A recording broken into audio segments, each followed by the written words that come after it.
Hello and welcome into the Knicks-Verse. My name is George, and if this is your first time here, or you've been here before but have not subscribed yet, please do so, along with hitting that thumbs up button for me. Very much appreciate that. Also, if you do subscribe, please turn on the notification bell. There's a lot of noise out there. I want to be able to reach you guys with these recaps, these videos about the Knicks we love. It was a tough first game of the season. Tough, but it actually, I feel pretty good about it. And I'm going to get into it. As you can see, the Knicks lost to the Boston Celtics 108-104. Now, they were once down by like 15 points, and RJ and Quickley sparked the comeback. I mean, that second unit did a good job. The team struggled. If you consider the Knicks actually had about, I think, a 5 or 6 point lead in the fourth quarter with 4 minutes left, they were only shooting 37.1% overall. And this is what we lost by.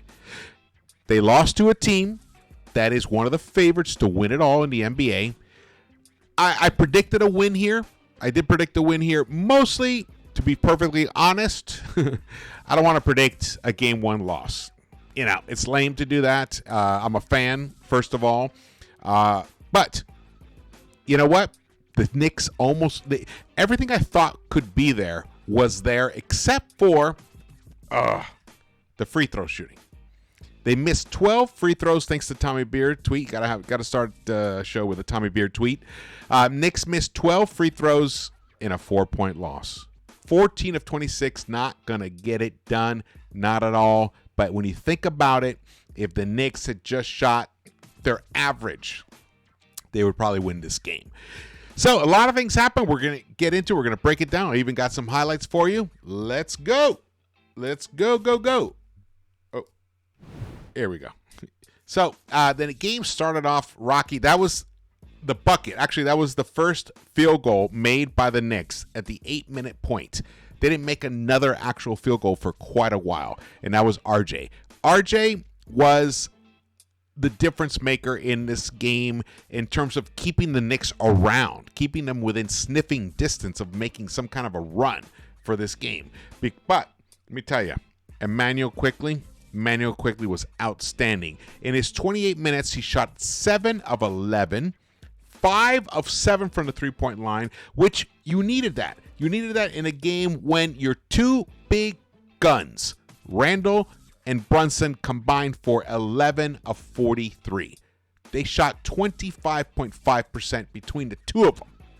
And they put up the most shots. And the Knicks barely lost this game.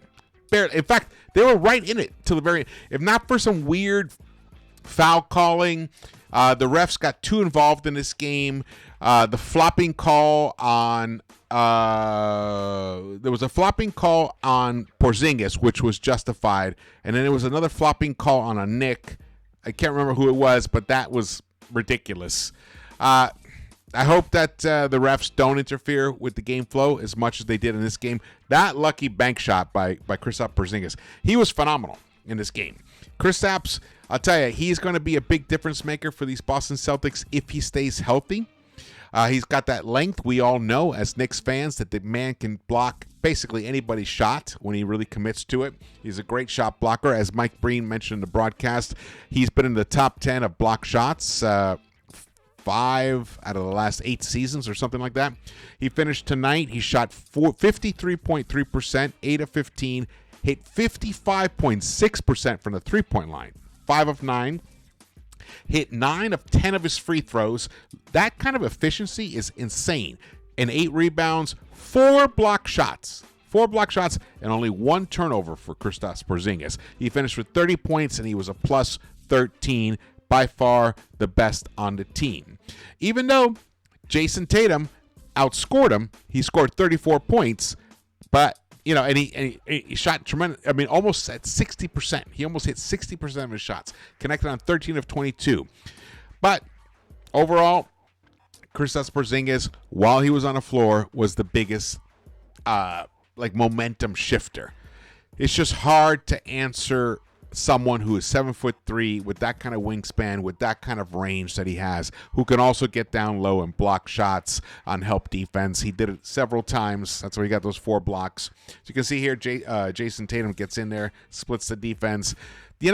Boston was up. I mean, they could have totally run away with this game, but the Knicks kept hanging in there.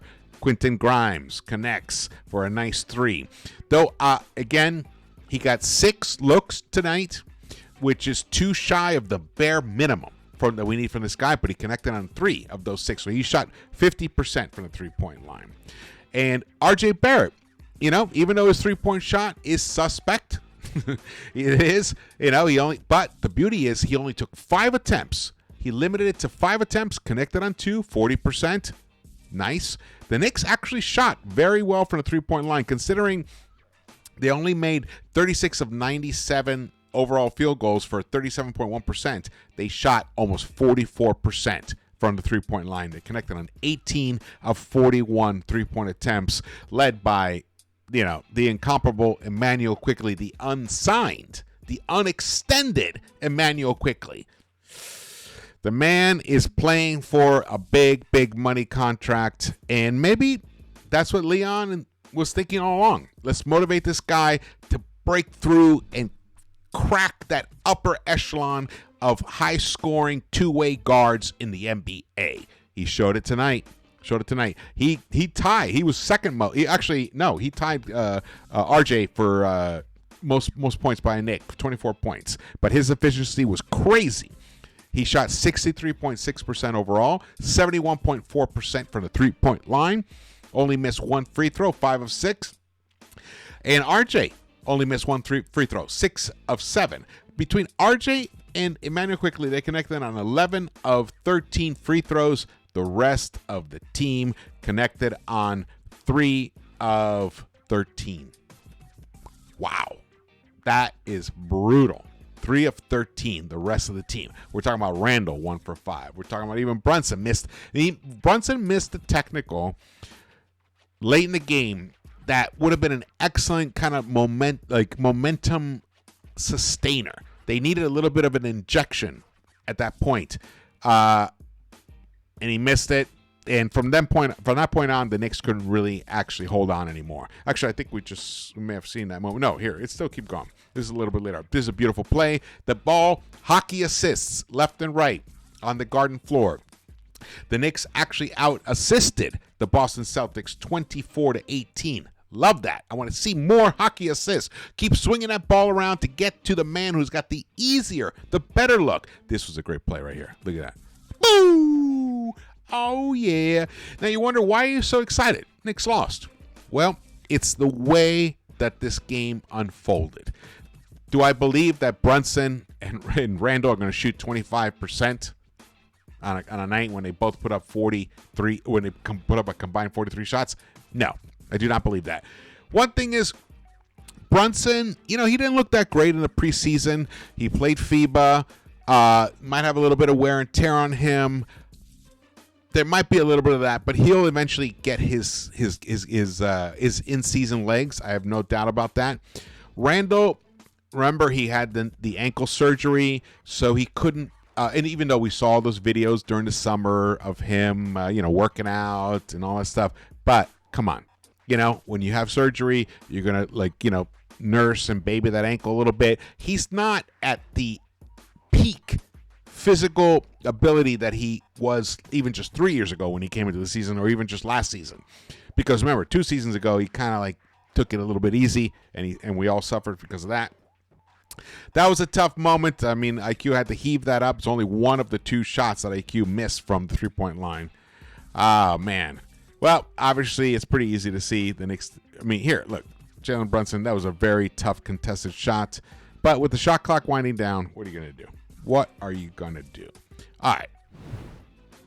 So, like I mentioned, free throws, and the Knicks missed bunnies left and right at the rim. Brunson missing. Brunson makes those shots every day. Makes those shots while he's asleep. He makes those shots. Randall, I mean, also. So, not worried about this. This is it was an odd first game. The Knicks came out a little tight.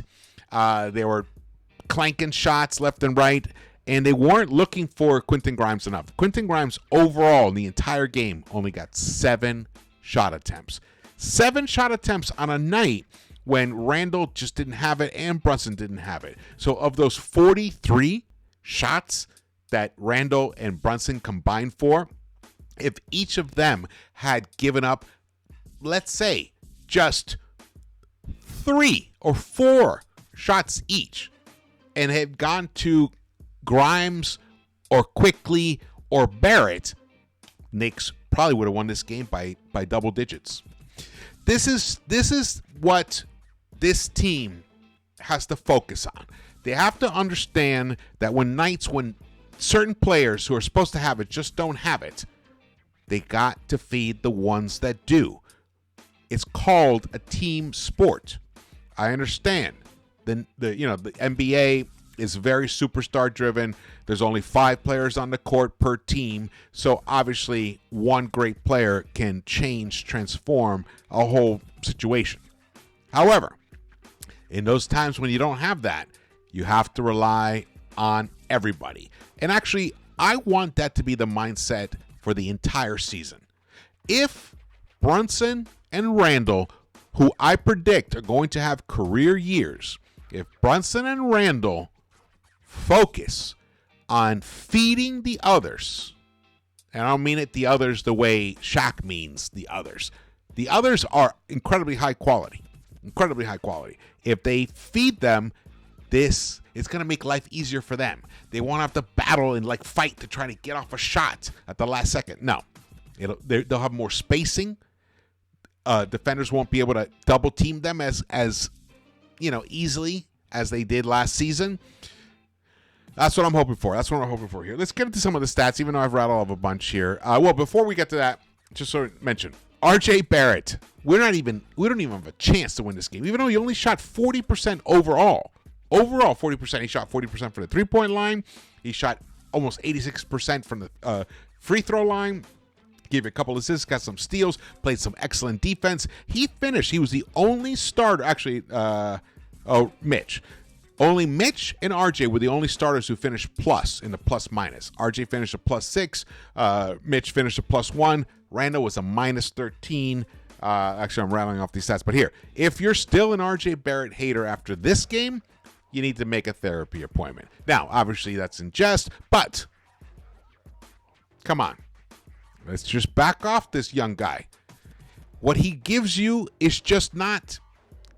no one else gives us what he gives us. In fact, there are very few guys in the NBA who get to the hoop with such proficiency as he is getting to the hoop now.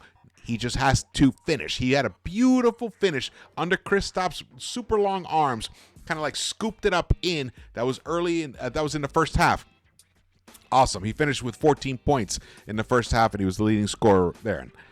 Let's get to the next here. Let's go. So let's just break down the stats. I pretty much summarized these already. Randall finished 14 points, 11 rebounds. What I liked about what Julius did was he spread the ball. Got seven dimes for Julius. Beautiful. Want to keep seeing that. Just like I said earlier. You know what? That could have been 18 field goal attempts. Those 4 could have gone to Grimes. And who knows? This game could really turn in a different direction. Mitch had a rough game. He got into some foul trouble, so he had to come out. Isaiah Hartenstein, he played a pretty decent game himself, even though he did finish a -5. But he actually played more minutes than Mitch. He played 26 minutes tonight. What do they have him here? You have him 26 minutes there. Mitch played 22 minutes. Foul trouble dictated that. Dante DiVincenzo did not make a bucket in his Knicks debut. Not worried about it. 15 minutes for him.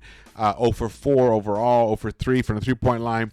He missed some easy buckets. But like I said, several of the Knicks players missed some. Brunson, Randall, DiVincenzo all missed bunnies right there. They could have had them. They hit half of those bunnies they make, even with the terrible free throw shooting. We win this game. That, to me, is very encouraging. Very encouraging. Remember, it's just Boston and the Milwaukee Bucks. Those are the two teams that are expected to be in the Eastern Conference Finals, and the Knicks actually had this game pretty late in the fourth quarter. Weren't able to hold on. That's troublesome.